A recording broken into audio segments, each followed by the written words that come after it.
okay? And we know our builder and our contractor and our subcontractors are going to help us solve 500 of the problems. So now we've got 700 of our 1,000 problems solved. Okay, we know that our owner and our client will work with this team and will help us solve another 150 of the problems. So now we have roughly 100 problems that we have not been able to solve. And every job out there, these unknowns are a challenge to every project. Every contractor, every architect knows that these 100 problems exist on every job and that we need to prepare to manage those the best that we can, because we will always be vulnerable, and every project will be vulnerable. And here at James Consultants, we feel as though, even though we can't tell you we'll solve those 100 problems that nobody can solve, we can certainly set up a process of protection to minimize the impact of those 100 problems on your project. A good example of that might be in Orange Beach. We were redoing the condos down there. Hurricane Ivan had come through, and we were trying to remodel a 71 unit high-end condo right there on the water. And halfway through that process, which was very complex and complicated, Hurricane Katrina came through. So that would be an example of one of these problems that, hey, I don't care what kind of contractor you are or how many men or staff members you have on the job, you cannot anticipate a problem like that. Yeah. But you can have enough knowledge and relationships built that when a problem like that takes place, you're well protected, and in turn your money is well protected. Another example might be in New Orleans. When we were starting up the research facility in New Orleans, the state of Louisiana delayed us about a month and a half, which was fine, and we were able to work around that internally, but we had just gotten the job set up, and the subcontractor that was working on the exterior skin came into my office and said, "Kevin, you owe me $350,000 extra." And I said, "Well, why?" And he said, "Well, because you delayed my factory a month and a half." So that is another example of a problem that we did not know was going to happen to our project, and we had to figure out a way to solve that. And we believe that through the help of James Consultants and through the team building that we bring to the table, that we can't anticipate that problem, but we can certainly minimize the impact that problem has on your job. And not only would a problem like that could possibly cost you a lot of money, it could also impact your schedule. If we weren't able to work through that problem and have the right means or the right processes in place to protect you, it could also delay your project, in turn cost you more money with revenue. So we like to think that we can help you set up your job in the most efficient and risk-free manner. And we can't tell you we can do it completely risk-free, but we can certainly tell you we can do it to minimize as much risk as possible. What we do in our process, well, let's take that back. What we see in the industry that works well but not great is a simple process to where, if you look at these charts, you can see this is time and risk on your y-axis. Okay, what the teams will do, they'll analyze and expose and educate themselves to the project and to the problems. They'll put together a team that will help solve the problem. They'll make decisions, group and team decisions to help solve the problem. And then once they've agreed to this point, they'll execute and they'll manage the challenges more so, not only the 1,000 problems, but the 100 that they couldn't anticipate. And as you see, if you look at this relative to time and risk, you spend about maybe a third of your time setting up your process to actually get into the field and manage your problem. The James process, on the other hand, we believe that the analyze, expose, and educate, we believe that we are a part of each one of these steps.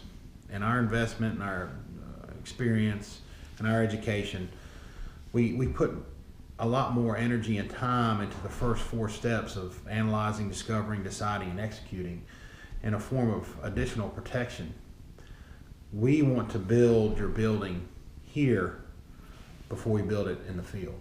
Because we know, as you can see, the more time and more energy and effort and experience we put in these first 4 steps, we will reduce your risk in the field. Over here, see how much risk and time we have? We haven't spent, obviously we have not spent enough energy and time to prepare ourselves to go build your building.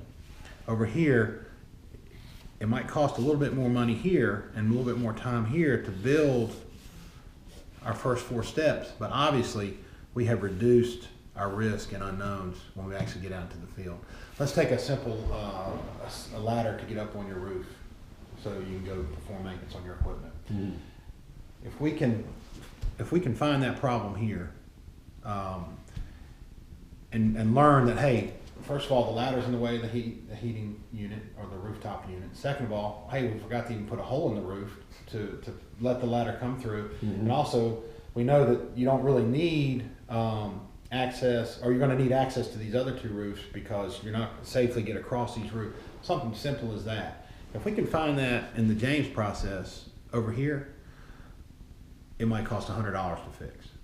But if we find it over here in the normal process out in the field, that fix could be upwards of $1,500. Mm-hmm. And we can find examples of that all throughout the job. And this is nothing against your architect or nothing against your builder. It's just the process of construction. It's very complex, very overwhelming at times, and it's nice to have another set of eyes on this project. And I have been on 3 of my major projects. I have been exposed to having a owner's consultant involved in the project. And I'll be honest with you, the first project, I was extremely defensive as a general contractor. We were doing the Orange Beach project. We were assigned, it's a $20 million renovation of a very high-end condo complex, very stressful. Hurricane Ivan had just gone through. The sub community was devastated. We had to get subs from different parts of the country to get the work done. Hundreds of facilities were damaged, so it was very competitive. It was very difficult. We couldn't get power to the job site, as you can imagine. So we took on this job, and I was given the true blessing of being the project leader on that job.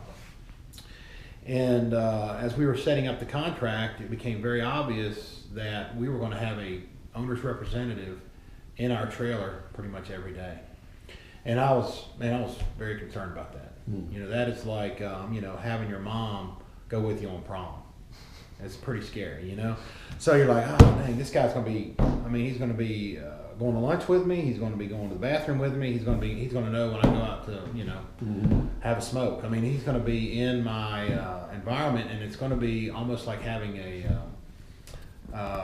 person in the house, a guest stay in your house too long. Mm-hmm. It's a little hard, But I learned through that process, and the exact same thing happened on the Novick job in New Orleans and the MTSU job in Murfreesboro.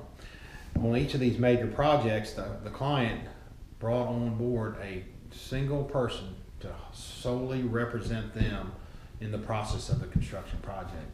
And I can honestly say those 3 jobs of my 24 years of experience were my best jobs. We learned through the actual building process that person turned out to be an incredible asset to the job. And as we got more experience working with that person, the projects became easier to run and were more efficient, were on schedule, questions were answered faster, solutions to problems took literally hours compared to weeks. And in turn, we were able to react with our subcontractors faster, and the project was safer, faster, more efficient, and much more economical. So at James, we learned that, and we said, hey, this is something that a lot of folks could really put to use when you build your building. Mm-hmm. You're about to give a contractor $10 million. And for the most part, you're not going to have much visibility into what and how he's spending that $10 million. And we strongly believe that you need to have not total visibility, but there needs to be a happy medium to where you actually see how he's spending your money. And you need to know whether that's really a good decision or not. Because our fee is minimal compared to what we can possibly help you out with in this process. I mean, so that is our core of what we want to do for you. We want to help you walk out on your job site and know that we have done everything possible that we could possibly do to protect ourselves from any unknowns when you build your job. We know this process is out there, the current market. This is the trend. It's easier, but it's also a lot more riskier, and in turn, we have seen results where it costs you a lot more money. So we think we can help you out. We'd love to talk to you about, what are some more examples of how we believe the James process can truly help you and get you through your project. We think we can't guarantee you we'll save you any money, but we strongly believe that we'll bring you to the end of your project with a great project and with some very good chances of some significant savings. Okay. That's great. Yeah. That's great. Did you hear that? Yeah, I absolutely understand more about what you do. You're really that person's advocate on the ground. You're their advocate asset. And come to think of it, I don't know why this hasn't been the trend before now, with all the money that's going around. But I mean, I thought that was very powerful, Kevin. Well, yeah, thank you for that. Hey, man, my best, you know who my best clients are? Are the guys that I meet at a dinner party, and I tell them what they do, and they look at me and say, "Man, I needed you about a year ago." And then my worst clients are the ones that are sitting there about to build a job, saying, "Oh, we got this handled. Don't worry about it." Yeah. And that's what I'm up against. But again, it's a relatively simple process. Now, I could, in the ones that I've done, like I said, I've done 3 or 4. That simple conversation has taken upwards of 2 hours because it's open. There's questions. They're like, "Hey,